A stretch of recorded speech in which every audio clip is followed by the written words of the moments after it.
story, and it began with someone talking about Ireland's greatest romantics, and it really stuck with me. But I really, it simmered with me for a while because I felt like they missed out on one very important couple, and I think we all feel the same way about this couple. It's our grandparents, but my grandparents in particular were a special case.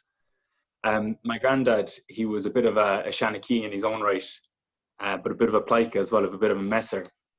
He was meant to inherit, he was the youngest of 10 children. He was meant to inherit the farm. But when he was 16 years old, he decided to go drinking, and he never got up to milk the cows, and he got written out of the will.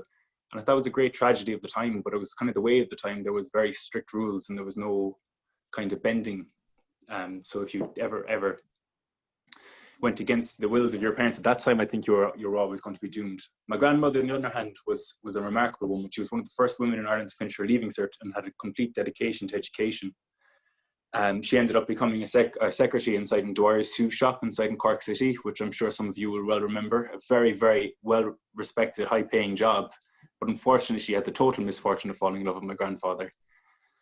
And they used to cycle. She used to work in Cork City. He was from Timoleague. They used to cycle to Bandon every weekend to canoodle and chat.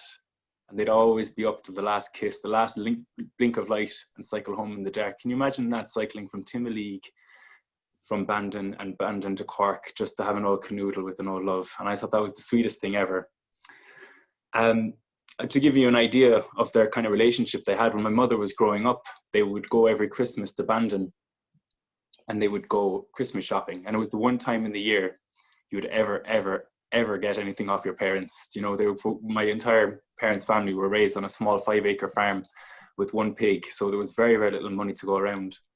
And my two grandparents would go into the town and they'd meet old uncles and old, friends. And they ended up getting quite merry one Christmas. And at about midnight, they started riding back on their bicycle, my granny on the handlebars and the back of the bike laden with presents, half caught anyway. And she didn't the bike go into a ditch, and all the presents went tumbling down the side of the hill. And they cycled back, they gathered them up as best they could, and they cycled back, they wrapped all the presents, and they realized that my mother's present was missing.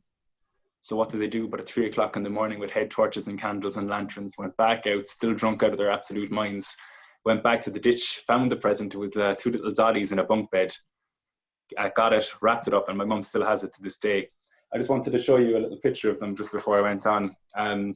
That's my grandfather. His name was Jim, and that was my nanny Nora, who everyone called Rose because my grandfather used to sing My Wild Irish Rose at her every night. So pure romantic anyway. But 10 kids later, as we all know, love might stay, but romance goes.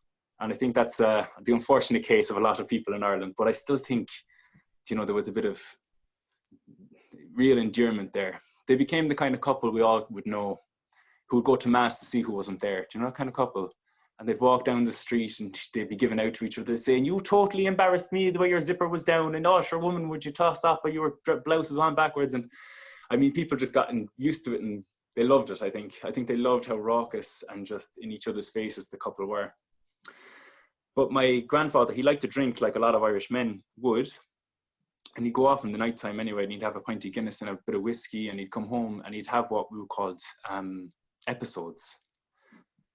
Today we'd call it sleep apnea, but at the time they'd no idea what sleep apnea was. So he'd just be lying in bed, snoring away, when all of a sudden he'd go, and it would just get caught in the back of his throat, and Granny would shake him and shake him and shake him. And he'd go, "That's what you want, what you want."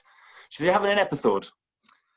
And that would go on. They got used to that. But one day, after a particularly heavy night's drinking, he lay in the bed and he went, and she shook him, and she shook him, and she shook him.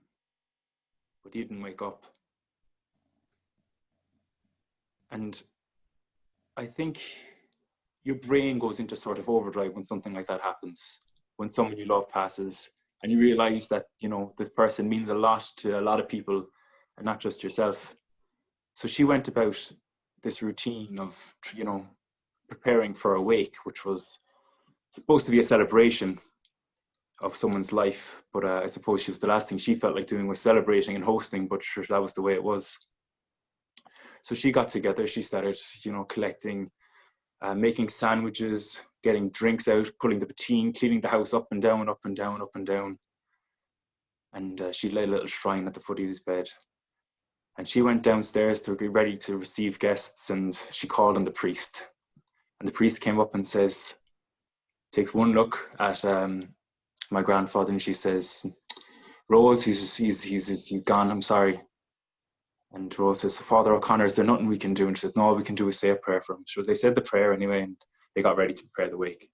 And they left him to his peace for a little bit, when all of a sudden, he started to breathe again. Sure, they were just missing out, and they just missed out. They never checked him properly. And he looked around his room, and he saw the little altar with his little picture on it. He saw the bottle of porter at the foot of the bed, the bottle of whiskey, and he knew exactly what was going on. He knew exactly what had happened. And didn't he sneak out of that bed and climb down the stairs and hide underneath the stairs? And he heard footsteps in the hallway, and he saw my grandmother with a big pot of tea and a big tray of sandwiches. And she went, Rose. Granny, oh, Rose. Oh my God, Rose. And he pops out and he says, "For I'm not dead at all. I was only having an episode." And she drops the tray on the floor and she screams at him, streams straight into his face. She screams at him and she says, "You go up to that bed. Do you think you know better than Father O'Connor?" And I think that's symbolic of the relationship they had together.